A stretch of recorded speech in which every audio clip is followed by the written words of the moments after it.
आज की दुनिया के दोस्तों, स्वागत है आपका YouTube channel the account master में। Today I am here to deliver a lecture on the subject accountancy for the student of class 11 on the topic theory base of accounting, and the subtopic is basic terms in the first basic term is entity. Entity means a thing that has a definite individual existence. Entity मतलब वैसा कोई वस्तु जिसका अपना अलग पहचान हो। Entity here means accounting में हम लोग एंटिटी मतलब वैसे बिजनेस ऑर्गेनाइजेशन को बोलते हैं जिसका अपना अलग पहचान होता है, तो that is also known as accounting entity. यानी कि it has known identity means the person known by its name, that's why it is known as entity। तो वैसा कोई वस्तु जो अपने नाम से पहचाना जाएगा उसको एंटिटी कहा जाएगा। Second one is transaction. Transaction an event involving some value between two और मोर एंटिटी।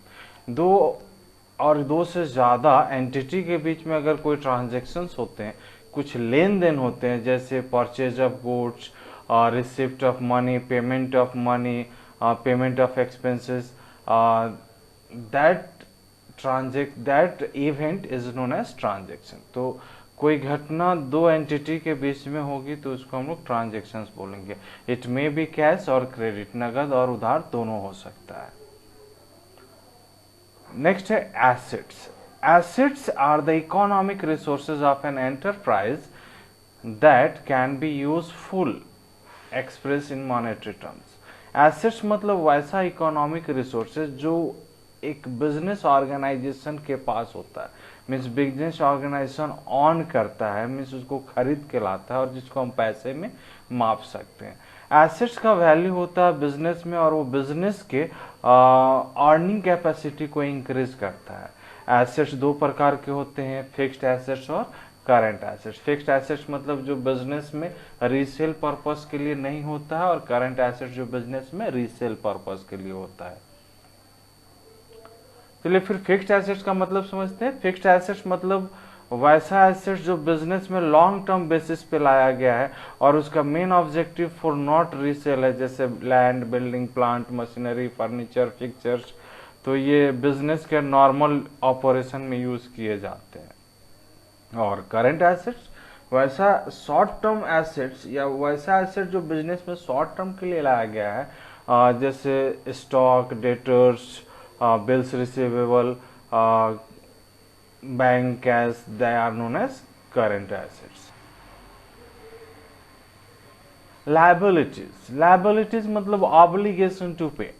बिजनेस के लिए कुछ बिजनेस को हम जब एंटिटी बॉर्न होता है तो उसको फाइनेंस की आवश्यकता होती है। तो फाइनेंस मालिक मीन्स जो उस एंटिटी को जन्म देता है वो पर्सन शेयर में उसको कैपिटल के रूप में पैसा देता है ताकि बिजनेस सरवाइव कर सके।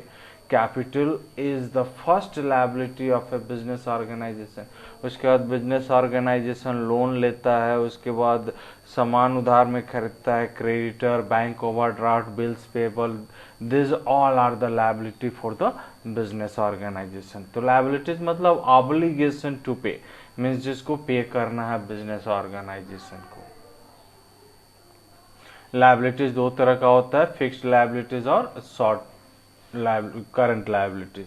फिक्स्ड लायबिलिटीज को हम लोग लॉन्ग टर्म लायबिलिटीज बोलते हैं और शॉर्ट टर्म लायबिलिटीज को करंट लायबिलिटीज बोलते हैं। तो फिक्स्ड लायबिलिटी मतलब ऐसा लायबिलिटी जो बिजनेस में पेएबल है after a period of 1 year, 1 साल के बाद पे करना है तो फिक्स्ड लायबिलिटी या लॉन्ग टर्म लायबिलिटी, और 1 साल के अंदर पे करना है तो short term liabilities. Capital. Capital is also the liability for the business organisation. तो कैपिटल का मतलब होता है amount invested by the owner in the firm. मालिक के द्वारा जो पैसा बिजनेस में लगाया गया उसको हम लोग कैपिटल बोलते हैं। और ये कैपिटल जो होता है वो कैश और एसेट्स के रूप में बिजनेस एंटिटी को मालिक के द्वारा मिलता है, और ये ऑब्लिगेशन होता है बिजनेस को, इसलिए हम इसको लायबिलिटी ऑफ बैलेंस शीट में दिखाते हैं, लायबिलिटी साइड में। तो बिजनेस के लिए ये लायबिलिटी होता है। सेल्स, सेल्स मतलब बिजनेस का ऑपरेशन देखा जाए तो बिजनेस क्या करती है, रॉ मटेरियल खरीद के लाती है, उसको फिनिश्ड गुड्स बनाती है और बाजार में बेचती है। बिजनेस से जो प्रॉफिट होता है वो बिजनेस अपने पास रखती है और उस कैपिटल को फिर वो री इन्वेस्ट करते जाती है। तो सेल्स मतलब sales are the total revenue from goods और सर्विसेज सोल्ड और provided to the customer. Customer को देने पे जो भी पैसा मिलता है that is known as sale. Sales में हम लोग कैश सेल्स और क्रेडिट सेल, नगद और उधार दोनों बिक्री को करते हैं। रिवेन्यू, रिवेन्यू मतलब आमदनी। बिजनेस को सामान बेचने से जितना भी पैसा मिला, all that is known as sales revenue. Revenue में हम लोग commission, interest, dividend, royalty, rent receipt, जितना भी पैसा आता है means income of the organisation is known as revenue. Expenses, खर्चा जो बिजनेस करता है उसको एक्सपेंसेस बोलते हैं। मीन्स बिजनेस में खर्चा क्या हो सकता है, तो रॉ मटेरियल खरीदने में जो पैसा लगा, रॉ मटेरियल को लाने में जो डायरेक्ट एक्सपेंसेस लगा, रॉ मटेरियल को प्रोडक्ट प्रोड्यूस करने में जो खर्चा लगा, और रॉ मटेरियल को पैकेज करने में जो खर्चा लगा, तो ये सारा खर्चे को हम लोग एक्सपेंसेस बोलते हैं। तो एक्सपेंसेस में जैसे हम लोग rent, wages, salary, interest, cost, light, water, ये सारा चीज हम लोग एक्सपेंसेस को इंडिकेट करते हैं। Expenditure, expenses is related with current means जो डेली एक्टिविटीज में खर्च करते हैं दैट इज एक्सपेंसेस। और जब हम कैपिटल मीन्स एसेट्स को परचेज करते हैं तो वैसे में हम बोलते हैं एक्सपेंडिचर। तो एक्सपेंडिचर मीन्स स्पेंडिंग मनी और incurring a liability for some benefit, services और property received is called expenditure. तो एक्सपेंडिचर जब हम पेमेंट मेड करते हैं प्रॉपर्टी को हायर करने के लिए, तो इन दैट केस जो खर्चा हुआ that is known as expenditure. Expenditure मतलब वैसा बेनिफिट जो एक साल के बाद तक भी बिजनेस को मिलते रहेगा। जैसे हम एसेट्स खरीदते हैं, तो मशीन खरीदे, फर्नीचर खरीदे, तो वो एक्सपेंडिचर कहलाता है। ठीक है, चलिए आगे चलते हैं।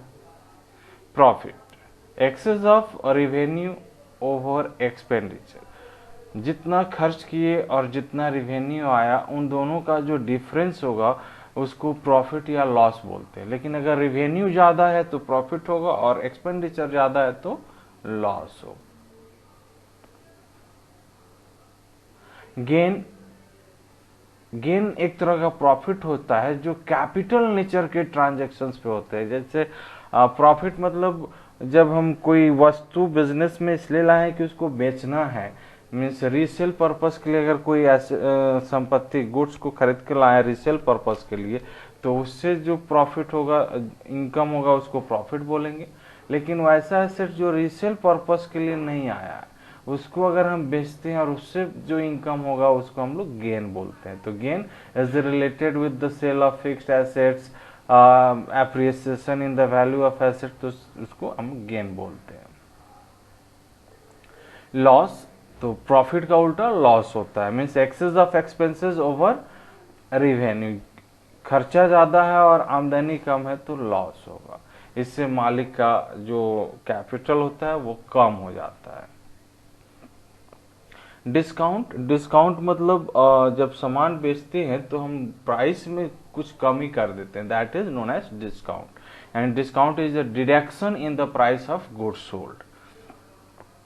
डिस्काउंट दो तरह के होते हैं, ट्रेड डिस्काउंट और cash discount. Trade discount businessman को दिया जाता है so that they purchase in huge quantity, ज्यादा खरीदें इसलिए मैन्युफैक्चरर होलसेलर को देता है और होलसेलर रिटेलर को देता है, ट्रेड डिस्काउंट। और कैश डिस्काउंट इसलिए दिया जाता है कि कैश में जो ट्रांजैक्शन हो वो ज्यादा कैश में हो, यानी प्रॉम्प्ट पेमेंट, जो सामान खरीद रहे हैं वो कैश में सामान को पेमेंट करे तो उनको एडिशनल बेनिफिट दिया जाता है कैश डिस्काउंट के रूप में।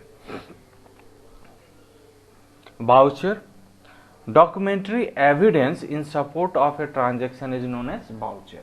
हम कोई सामान खरीदते हैं तो बदले में हमको एक बिल मिलता है, वाउचर मिलता है। That is the most important document in accounting.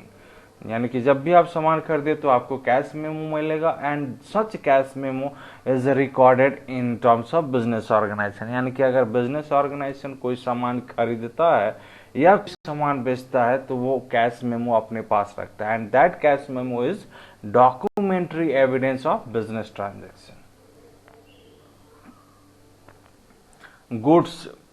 Goods मतलब वैसा कोई भी एसेट्स जो बिजनेस में इसलिए लाया गया है कि उसको रीसेल करना है, बेचना है। तो सच टाइप ऑफ गुड्स, जैसे हम लोग बीइंग एक बिजनेसमैन है जो रॉ मटेरियल खरीद के लाता है, उससे फिनिश गुड्स बनाता है और बेच देता है। तो रॉ मटेरियल, सपोज दैट कि एक बिजनेसमैन है, वो कपड़ा खरीद के लाता है और कपड़े से वो यूनिफॉर्म बनाता है और बेच देता है, तो कपड़ा उसके लिए गुड्स होगा। लेकिन वो सिलाई करने के लिए जो मशीन खरीद के लाया है, वो मशीन रीसेल के लिए नहीं लाया है, तो वो गुड्स नहीं होगा। तो यहाँ गुड्स का मतलब वैसे कमोडिटीज जो बिजनेस में इसलिए लाए गए हैं जिसको बेच के प्रॉफिट कमाना है।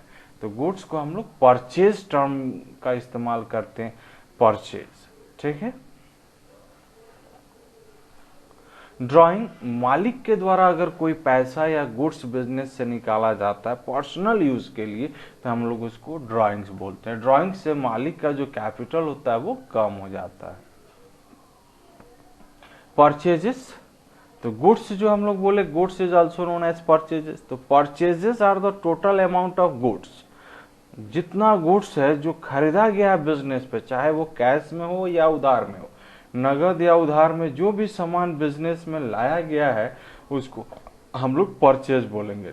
कंडीशन ये होगा for the use of sale, बेचने के लिए अगर हम गुड्स को लाए हैं तो उसको हम परचेज बोलेंगे। ठीक है। तो जैसे अभी हम एग्जांपल दिए कि कपड़ा लाए, उसको सिलाई करके यूनिफॉर्म बनाए और बेच दिए, तो कपड़ा को हम लोग परचेजेस बोलेंगे। और जो मशीन खरीद के लाए जिससे हम सिलाई करके बेचेंगे तो वो परचेज नहीं होगा, वो एसेट्स होगा। कौन सा एसेट्स होगा? फिक्स्ड एसेट्स होगा। चलिए, stock.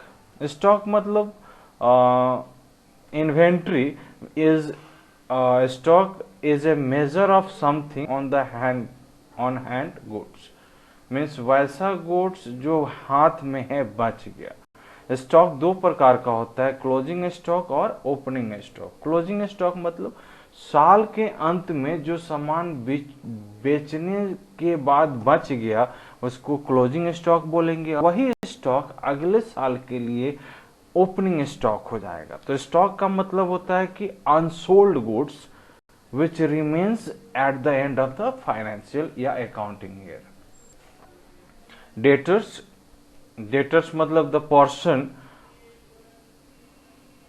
Who owes to the enterprise, मतलब वैसा व्यक्ति जिसको सामान उधार में कंपनी बेची है, बिजनेस ऑर्गेनाइजेशन सामान बेचा है या बिजनेस ऑर्गेनाइजेशन उसको पैसा दिया है, तो वैसा व्यक्ति जिससे बिजनेस ऑर्गेनाइजेशन को पैसा लेना है उसको हम डेटर्स बोलेंगे। और उसका अपोजिट वैसा व्यक्ति जिसको पैसा वापस देना है, बिजनेस को पैसा देना है, तो वैसे व्यक्ति को हम लोग क्रेडिटर्स बोलते हैं।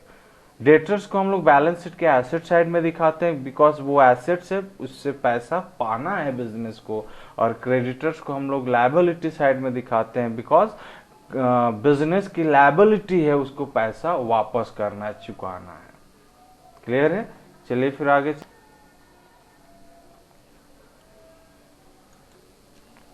एक क्वेश्चन है यहाँ पे, mister Singh started a business for buying and selling of stationery with ₹5 lakh as initial investment. Mister Singh जो है स्टेशनरी का सामान खरीदने और बेचने का एक बिजनेस स्टार्ट किया है और कैपिटल 5 लाख रुपया लगाया है। 1 लाख रुपया वो फर्नीचर में खर्च करता है, 2 लाख रुपये का स्टेशनरी खरीद के लाता है, टोटल 3 लाख रुपया उसका खर्च हो गया। यहाँ पे 1 लाख जो खर्च किया वो फर्नीचर में खर्च किया, मतलब वो एसेट्स बनाया, फर्नीचर को उसको बेचना नहीं है। मीन्स बैठने के लिए कुर्सी, स्टेशनरी रखने के लिए रैक वगैरह बनाया, तो ये सारा चीज पे वो 1 लाख खर्च किया और 2 लाख का स्टेशनरी खरीद के लाया। वो he employed a sales person and a clerk, एक सेल्स पर्सन को और एक क्लर्क का भी अपॉइंटमेंट किया। At the end of the month he paid ₹5,000 as their salary. महीने के अंत में सेल्स पर्सन और क्लर्क को 5,000 रुपया सैलरी देता है। Out of the stationery bought he sold some stationery for ₹1,50,000 for cash and other some other stationery for ₹1 lakh on credit basis to mister Sharma. 2 lakh का जो स्टेशनरी खरीद के लाया था उसमें 1.5 लाख रुपए का स्टेशनरी नगद में बेच दिया और 1 लाख का स्टेशनरी शर्मा को, मिस्टर शर्मा को उधार में बेचा। Subsequently, he bought stationery item of ₹1,50,000 from mister Shahdev. उसी समय मिस्टर सिंह जो था, बिजनेसमैन जो था, वो 1.5 लाख रुपए का स्टेशनरी मिस्टर शाहदेव से खरीदा। In the first week of the next month there was a fire accident. अगले वीक में अगले महीने के फर्स्ट वीक में ऑर्गेनाइजेशन बिजनेस में आग लग जाता है और 30,000 रुपये का स्टेशनरी जल जाता है, नुकसान हो जाता है। A part of the machinery which cost ₹40,000 was sold for ₹45,000। एक मशीन भी खरीद के मिस्टर सिंह लाया था जिसका 40,000 दाम था, उसको 45,000 में बेच दिया। From the above answer the following. ये केस को आपको समझना है और उसके आधार पे आपको आंसर देना है। तो पहला क्वेश्चन है, what is the amount of capital with which mister Singh started the business. तो कैपिटल क्या होगा, तो मिस्टर सिंह ऑब्वियस है 5 लाख रुपया बिजनेस में लगाया और बिजनेस स्टार्ट किया। तो पहला क्वेश्चन का answer 5 lakh rupees. Second question है, what are the fixed assets he bought. तो वो फिक्स्ड एसेट्स क्या क्या खरीद के लाया, तो फर्नीचर 1 लाख रुपए का खरीद के लाया और मशीन 40,000 रुपये का यहाँ पे दिख रहा है, तो 1 लाख का फर्नीचर 1 लाख का मशीन, यही वो खरीद कर लाया है, तो 1,40,000 का। What is the value of goods purchase, कितने का वो गुड्स खरीदा, तो 2 लाख रुपए का स्टेशनरी खरीदा और फिर 1.5 लाख रुपए का मिस्टर शाहदेव से खरीदा, तो 2 लाख का नगद में और 1.5 लाख का उधार में खरीदा, तो टोटल 3.5 लाख का गुड्स खरीदा। Who is the creditor and state the amount payable to him. Creditor मतलब जिससे सामान उधार में लाया गया है, तो उधार में सामान किससे लाया गया, मिस्टर शाहदेव से लाया गया, कितने का, 1.5 लाख रुपए का। व्हाट आर द एक्सपेंसेस, खर्चा क्या है, तो खर्चा 5,000 रुपया जो सैलरी पे करते हैं वही खर्चा है। एक सेल्स पर्सन और एक क्लर्क को देते हैं 5,000 रुपया, तो वो खर्चा है। What is the gain he earn, कितना वो कमाया, तो 2 लाख का स्टेशनरी था, उसको 1.5 लाख और 1 लाख 2.5 लाख में बेच दिया, तो 50,000 रुपया प्रॉफिट कमाया। What is the loss he incurred, तो 30,000 रुपया जो जल गया उसका, वो 30,000 उसका नुकसान हो गया।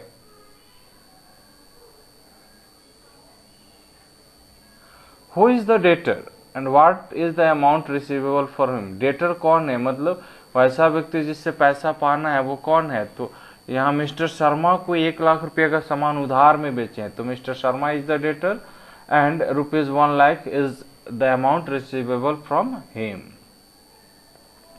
What is the total amount of expenses and losses incurred, तो टोटल एक्सपेंसेस है 5,000 रुपया एक्सपेंसेस है और लॉस हो गया 30,000 रुपया लॉस हो गया, तो 5,000 और 30,000 35,000। Determine if the following are the assets, liabilities, revenue,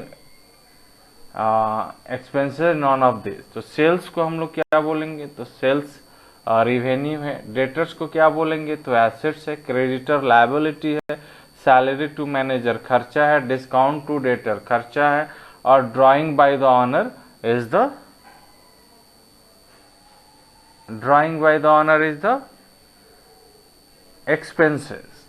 normally ये एक्सपेंसेस नहीं हुआ तो नॉन ऑफ दिस में इसको डाल सकते हैं। चलिए आंसर देखते हैं। पहला का आंसर था 5 लाख रुपीज, दूसरा का आंसर था 1 लाख रुपीज का फिक्स एसेट फर्नीचर खरीदा था, तीसरा का आंसर था कि 2 लाख रुपए का गुड्स वो परचेज किया था, चौथा कौन क्रेडिटर है तो मिस्टर शाहदेव क्रेडिटर है 1.5 लाख रुपए का, खर्चा कितना हुआ 5,000 खर्चा हुआ, गेन कितना हुआ तो 40,000 का मशीन को वो 45,000 में बेच दिया तो 5,000 रुपया गेन हुआ। गेन मतलब not profit, capital means assets बेचने से जो प्रॉफिट हुआ वो गेन कहलाएगा। लॉस कितने हुआ तो 30,000 रुपये का लॉस हुआ जलने से गुड्स का। और उसके बाद है डेटर्स कौन है तो डेटर्स मिस्टर शर्मा है जिससे 1 लाख रुपया पाना है। टोटल अमाउंट ऑफ एक्सपेंसेस क्या है तो टोटल अमाउंट 30,000 और 5,000, तो 5,000 खर्चा था और 30,000 लॉस है तो टोटल 35,000। एसेट्स क्या है, डेटर एसेट्स है, क्रेडिटर लायबिलिटीज है, ड्राइंग भी लायबिलिटीज है, रिवेन्यू क्या है, सेल्स है, डिस्काउंट है और सैलरी है। तो ये आपका क्वेश्चन का आंसर है। चलिए फिर आगे। I hope this lecture is helpful for the student of commerce. Thanking you. Be happy and make someone happy. Have a great day.